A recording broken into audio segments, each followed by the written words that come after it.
This Thanksgiving, I realized that for years my entire family had seen me not as a daughter, but as a free servant. They laughed as I set the table. That evening, I took off my apron, grabbed my keys, and left, forever. Little did they know that I would take more with me than just dinner. I'm Lily, 32, female. I've cooked every Thanksgiving dinner since I was 19, not because I loved it, though I told myself I did, but because no one else ever bothered to care. Somewhere along the line, I became the one who handles it. The planner, the grocery runner, the human dishwasher, the smiling hostage holding a gravy ladle. Every year it was the same. My mom, Paula, would pour herself a glass of white wine and talk about how family traditions were sacred. My dad, Ken, would sit in the recliner, giving half-drunk feedback on my mashed potatoes like he was Gordon Ramsay. My brother, Matt, would show up late with his girlfriend of the month and still expect the turkey to be hot. Even my Aunt Janet, the self-proclaimed family therapist who never listened to anyone, would sit there talking about how I loved cooking for everyone while I was sweating over the stove in silence. I didn't love it. I was terrified of what would happen if I didn't do it. The one year I tried to take a break, Mom called me selfish. Dad said, "Don't make everything about you." I remember him saying that while I was literally making everything for them. The irony didn't even sting anymore. It just numbed me. This year started the same way. The lists, the errands, the chaos. Except something in me was different. I was tired. Not physically, but that deep kind of tired that settles in your bones. Still, I smiled through it. Because that's what I do. I set the table with Grandma's old china. Lit the same stupid, scented candles Mom liked. The ones that smelled like pumpkin nostalgia. I even put on the playlist my dad made. The one with 80s hits that made him feel young again. And then came the video. Dad got a new phone this year, and for once he was excited about something other than football. While I was setting the table, hunched over arranging napkins into these little leaf shapes Mom demanded, I heard him laughing behind me. "Smile, Lily. Show everyone how the family slave does it." The room erupted in laughter. Actual laughter. My mom chuckled. Matt snorted beer through his nose. It was humiliating. I froze with a fork in my hand and this stupid linen napkin crumpled in my fist. He posted it to Facebook before I could even speak. The caption read, "Our Thanksgiving tradition, Lily the servant girl, doing her thing. Hacker family chef? Ha hacker spoiled. Brats unite." Within minutes, people were commenting. Family friends, old neighbors, coworkers. Hey guys, real quick before we keep going, don't forget to sub and drop a like if you're enjoying the story. Thank you very much. Enjoy watching. Haha, she's such a good sport. Classic Lily. Every family needs one like her. But I wasn't laughing. I was shaking, not crying. Yavasha. Not yet, just this steady tremor that started in my stomach and crawled up my arms. I walked to the sink, washed my hands, wiped them out on my apron, and took off the apron like it weighed 50 pounds. My dad was still scrolling through his comments, grinning like a proud producer. "Dad," I said quietly, "take it down." He looked up, confused. "Oh, come on, Lil, it's a joke." I said take it down. He rolled his eyes, and Jesus. Sensitive much? You can dish out sass but can't take a joke? That's when I realized they'd never seen me as a person, just a role. The reliable daughter who never snapped, never refused, never left. So I did the only thing I'd never done before. I left. I walked to the front door, picked up my purse, grabbed my keys, and walked out. No yelling, no tears, just silence. I heard Mom calling after me, but I didn't turn around. I didn't even look back at that house, or that graveyard of expectations. My cousin Rachel picked me up 20 minutes later from the gas station down the street. I sat in her passenger seat with cranberry sauce still on my sleeve and said, "I'm done." And for the first time in my life, I actually meant it. Rachel didn't ask questions right away. She just drove, one hand on the wheel, the other holding out a tissue box like she knew what I needed before I did. The air smelled like cold leather and peppermint gum. I remember staring out the window, still half expecting my phone to blow up with calls, but it didn't. Not from Mom, not from Dad, nothing. When we pulled into Aunt Laura's driveway, I finally exhaled. Laura's house always smelled like cinnamon and clean laundry, the opposite of that heavy, suffocating scent my parents' house carried. Rachel helped me inside, sat me on the couch, and just said, "You're safe here." And that's when it hit me. Safe. God, when was the last time I felt that? Laura came out of the kitchen in her robe, eyes wide. "Lily? Honey, what happened?" I told her. Every detail. The video, the laughter, Dad's smug grin. By the end, my voice was trembling so bad she just pulled me into her arms. "Oh, sweetheart," she said. "They've been doing this to you for years. You just finally saw it." She wasn't wrong. That night, I didn't sleep much. I sat in Laura's guest room, scrolling through Facebook, watching the comments multiply under that post like maggots. My own cousins were laughing along. Strangers from my dad's work were joking about putting her to work next year. And Mom had liked it. That hurt more than anything. The next morning, I deleted my family group chat, blocked them all, every single one. It felt terrifying, like cutting an oxygen line, but also peaceful. Laura made pancakes and coffee strong enough to melt silverware.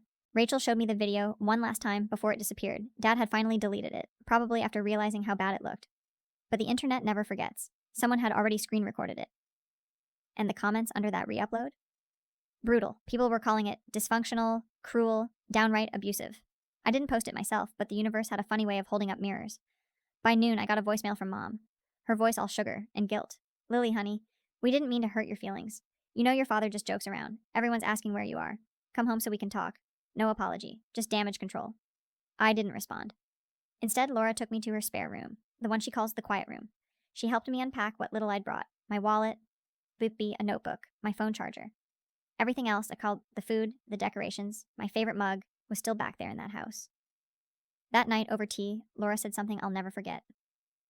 You've been their workhorse, Lily, not their daughter. They'll spin this like you're being dramatic, but I know better. I watched them take advantage of you for years. You've given up every holiday, every spare dollar, every bit of yourself. And for what? I didn't have an answer. The next day, Rachel helped me check my credit score. I hadn't done that in years. I always thought of money as something to survive, not control. But when she showed me the screen, my stomach dropped. 4 open credit accounts, none of them mine, loans in my name, credit cards I'd never seen, thousands of dollars, all with my father's email listed under secondary contact. It didn't make sense at first. Then I remembered a few years back, Dad had asked me to co-sign something for the family's good credit. I was 24, naive, and desperate to be the helpful one. That night, I sat in Laura's kitchen, shaking again, not from fear this time, but fury. They hadn't just humiliated me. They'd used me. When Laura saw my face, she just said quietly, "You can stay here as long as you need, but if you're ready to fight back, we'll help you." For the first time in years, I didn't feel small. I felt awake. I spent the next morning at Aunt Laura's kitchen table with a cup of black coffee and a stack of papers Rachel had printed from the credit bureau site. Each one felt like a punch to the gut. 4 credit cards, 2 family emergency loans, 1 home improvement account for $7,800 from a bank I'd never even stepped into, all opened under my name, and each one linked to my parents' address. Laura read the documents in silence, her mouth tightening the further she went.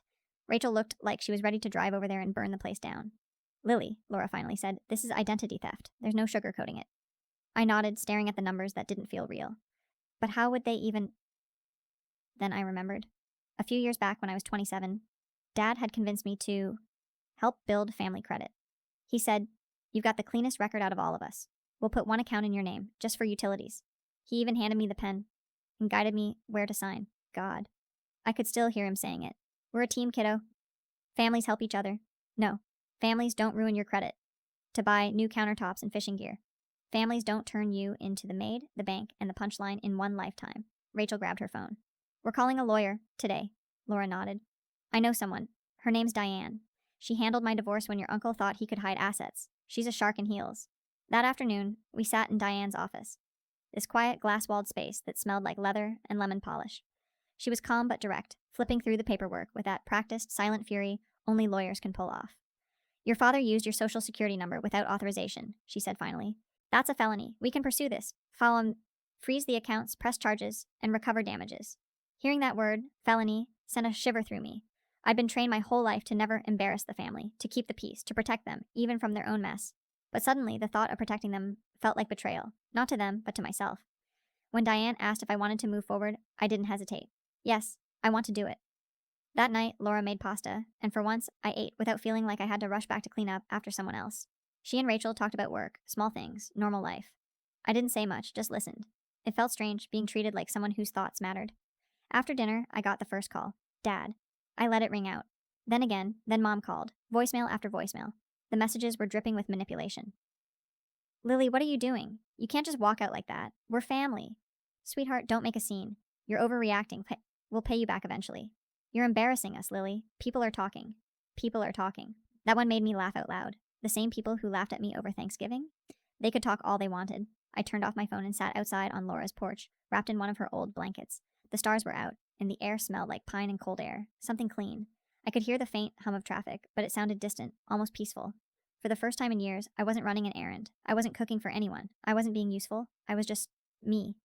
And it terrified me, how foreign that felt. But under that fear, something else was growing. Something sharper. It wasn't revenge yet. Not quite. It was clarity. And clarity, I was starting to realize, was a weapon my family never thought I'd have. 3 days later, the silence broke. Dad showed up at Aunt Laura's house. It was a Saturday morning. I was sitting at the kitchen table, half dressed, in one of Laura's oversized sweatshirts, drinking coffee and sorting paperwork Diane had sent over. The doorbell rang once. Then again, longer this time, impatient. Laura glanced at me, her brow tightening. Stay here, she said, already moving toward the door. But I could hear his voice before she even opened it. Laura, I know she's in there. Don't play games. My stomach turned cold. When she let him in, his face looked exactly how I expected. Not worried, not remorseful, just angry, red-eyed, jaw tight. That same expression he used to wear when I burned the turkey or bought the wrong brand of butter. He looked around like he owned the place. You had everyone worried sick, he said, eyes locking on me.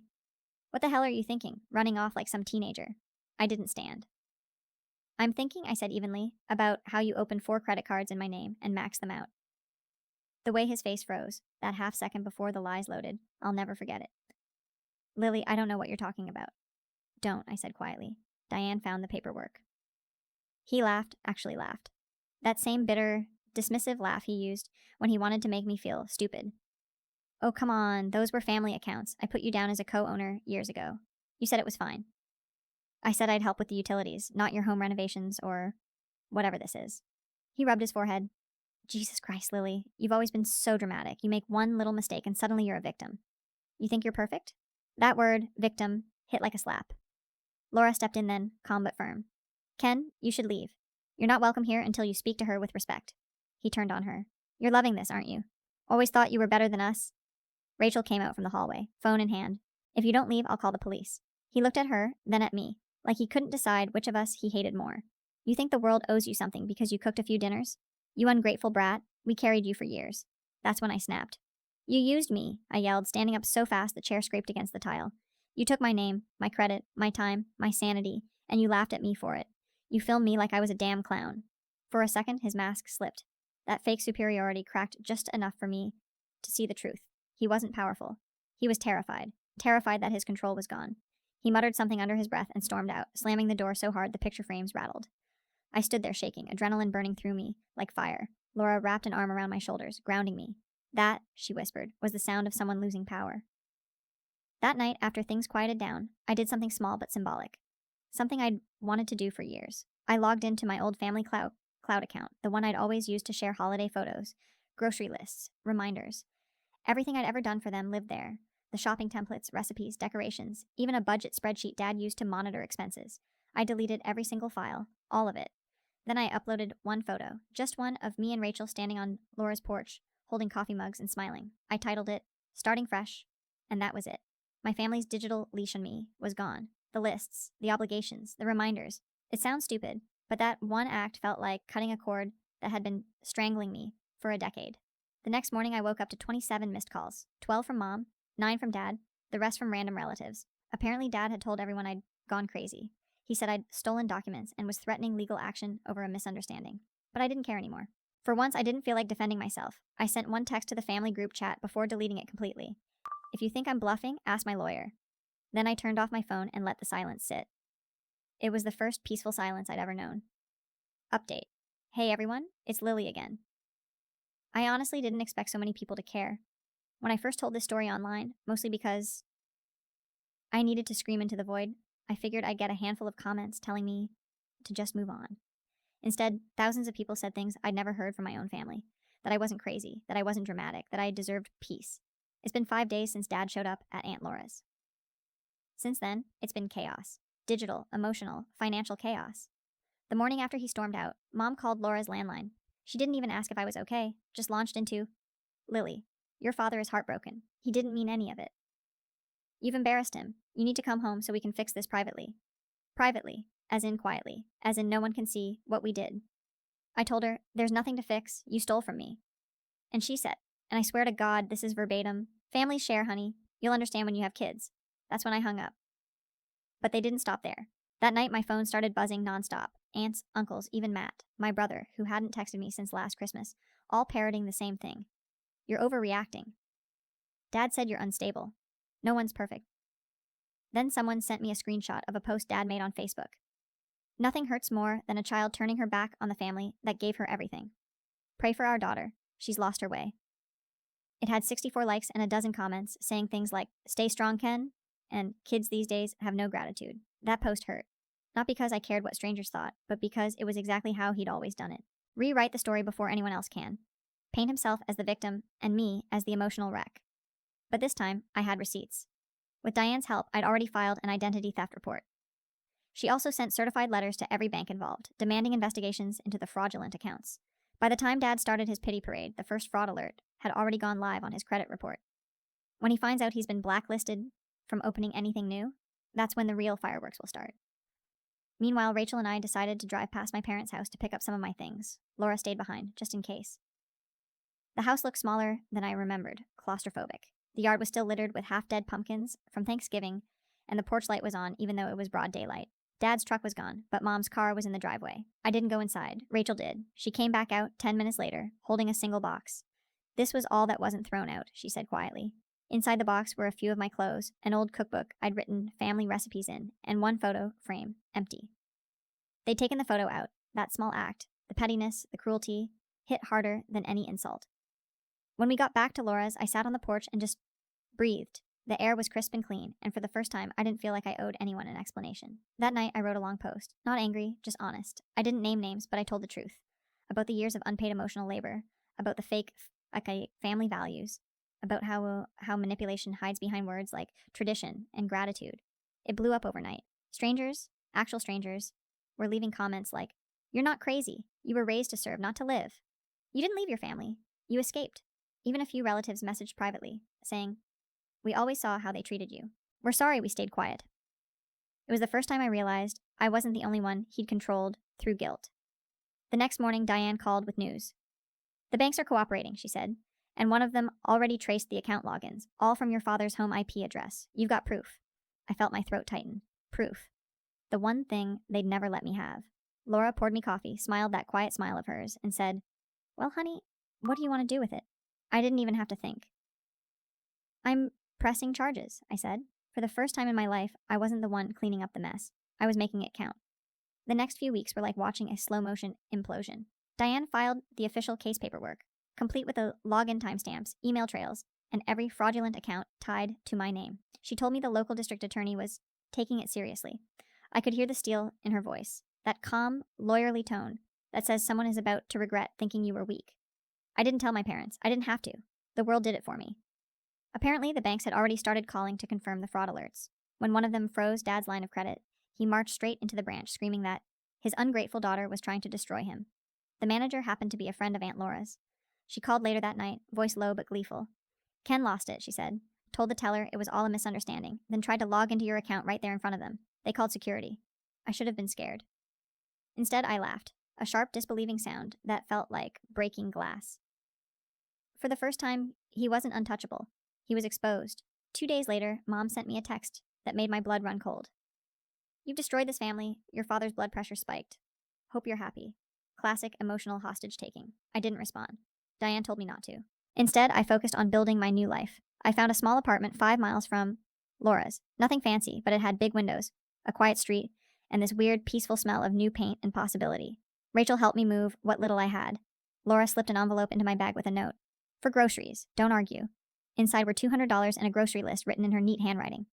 That night, as I unpacked, I realized something. I didn't need much. For years, I'd been surrounded by things that weren't mine. The house I cleaned but didn't live in, the money I earned but didn't spend, the family name that never felt like mine to carry. Now it was just me, my own space, and the sound of quiet that didn't feel heavy anymore. The next morning, Diane called again. "The DA's office wants to meet with you," she said. "They think they can move forward with criminal charges, but I need you to understand. This won't be clean. He'll fight dirty." I told her, "I know, he always has." That night, I logged back onto Facebook for the first time since the chaos. I expected more of his guilt posts, but what I found was something else entirely. Dad had deleted everything. His entire profile wiped clean. But not before someone, probably one of my cousins, had uploaded screenshots of his rants calling me mentally unstable and ungrateful. The comments underneath, a bloodbath. People who'd known him for years were turning on him. One old coworker wrote, "Ken, you always talked about your daughter like she owed you her life. Maybe she finally realized she doesn't." The mask was cracking, and for once, he couldn't stop it. A week later, Diane called again, her voice sharp, triumphant. "They traced every transaction. The charges are official. Ken is being investigated for identity theft and credit fraud." I sat down on my new couch, hands trembling. "Diane," I said quietly, "I don't want revenge. I just want peace." She paused. "Lily, sometimes peace looks a lot like justice." That night, Rachel came over with takeout and a cheap bottle of wine. We sat cross-legged on the floor, laughing until we cried, telling old stories about how every family gathering used to end with me, cleaning until midnight. Then she said something that stuck. You know what the best revenge is? Living a life they don't get to ruin. And she was right, but part of me still wanted him to feel it, to know deep down that he'd lost the one person who held his world together. So the next morning, I mailed him a single envelope. Inside was a copy of the fraud notice from the bank, the one with his name on it, printed in bold red letters. Account suspended due to fraudulent activity. I didn't include a note, just that paper. He'd understand the message. For 32 years, he treated me like an accessory to his ego. Now he'd have to live with the fact that I was gone, and the foundation he built on my silence was collapsing without me. And that somehow felt sweeter than revenge. The day after I mailed the fraud notice, the world went eerily quiet. No texts, no calls, no new Facebook posts, just silence. It was the kind of quiet that makes you wonder if the storm already passed, or if it's circling back, building pressure somewhere you can't see. Then, 2 days later, the storm hit. Rachel was scrolling through Facebook when she froze. Lily, you need to see this. Dad had posted again, not from his own account, but from Mom's. Please pray for our family. Ken has been under a lot of stress from false accusations that have destroyed our finances and our reputation. We love our daughter and hope she finds forgiveness in her heart. There it was, the pivot, the same performance he perfected my whole life, the public heartbreak, the half-truths, the manipulation wrapped in piety. And the comments came rolling in, praying for you, Paula. Hope your daughter realizes family is forever. Kids today are so ungrateful. I felt sick, not angry this time, just hollow. It wasn't enough that he'd stolen from me. He still needed to be right. He needed the world to see me as the villain in his tragedy. Then Matt called. I almost didn't answer, but curiosity won. Lily, he said flatly, what are you doing?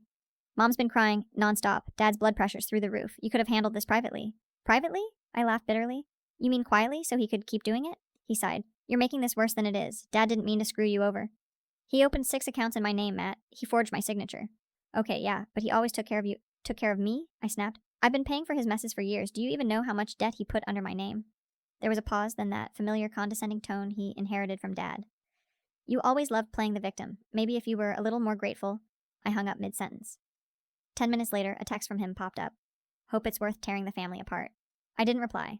Because the truth was, it was worth it. Every broken illusion, every bridge that burned down behind me was worth the peace I felt in my chest that night.